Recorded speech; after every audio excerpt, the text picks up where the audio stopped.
আর্থিক চ্যালেঞ্জগুলো আসলে সামলাতে ডেফিনেটলি আমাদের খুব কষ্ট হচ্ছে। এর কারণ হচ্ছে সাম্প্রতিক রাজনৈতিক পরিস্থিতির উপর ভিত্তি করে আসলে বর্তমান ফটোগ্রাফির বিজনেসের অবস্থা খুব বেশি খারাপ। যারা আসলে আমরা ফটোগ্রাফি সেক্টরে আছি আমরাই বুঝতে পারছি যে আসলে কিভাবে আমরা এই বিজনেসটাকে আসলে আমরা ক্যারি করছি।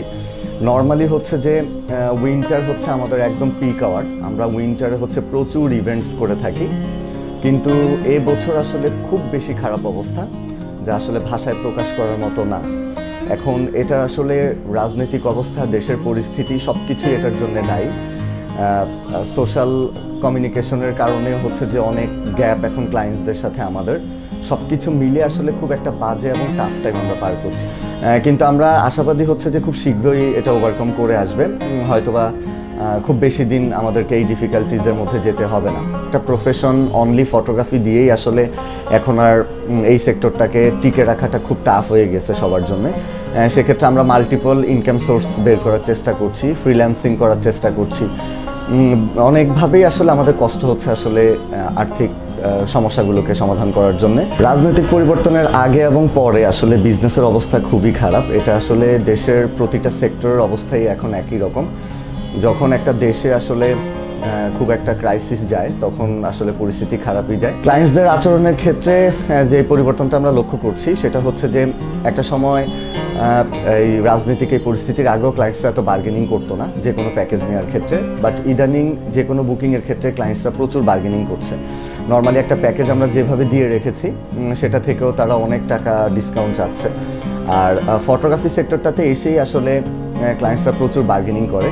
সেক্ষেত্রে আসলে এটা রাজনৈতিক প্রেক্ষাপট অবশ্যই এটার পিছনে দায়ী। কারণ হচ্ছে যে দেশের ইনকাম সোর্স বা ইনকামের অবস্থা এখন খুব ডিফিকাল্টিজের একটা সময় যাচ্ছে। সেই ক্ষেত্রে হয়তোবা তাদেরকেও হচ্ছে যে বাজেট কাটছাট করেই ফটোগ্রাফিটা চুজ করতে হয়।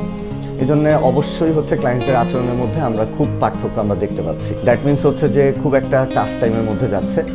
এর কারণ হচ্ছে নক নেই তা না, ডেফিনেটলি আমরা ক্লায়েন্টের সাথে যোগাযোগ করছি, যেহেতু আমরা সোশ্যাল মিডিয়াতেই আমরা বেশি কাজ করে থাকি, আমাদের প্রমোশনটাও সোশ্যাল মিডিয়াতে হয়।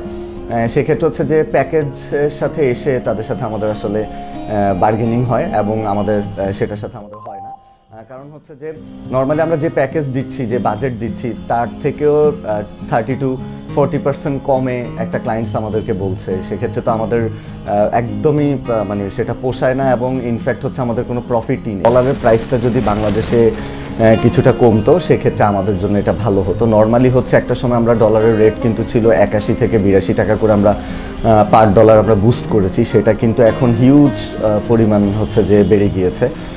সেক্ষেত্রে হচ্ছে এই দিকটা থেকে এবং হচ্ছে যে আমরা যে ভ্যাট দিচ্ছি, ট্যাক্স দিচ্ছি 15% করে, সেটাও কিন্তু কেটে নেয়।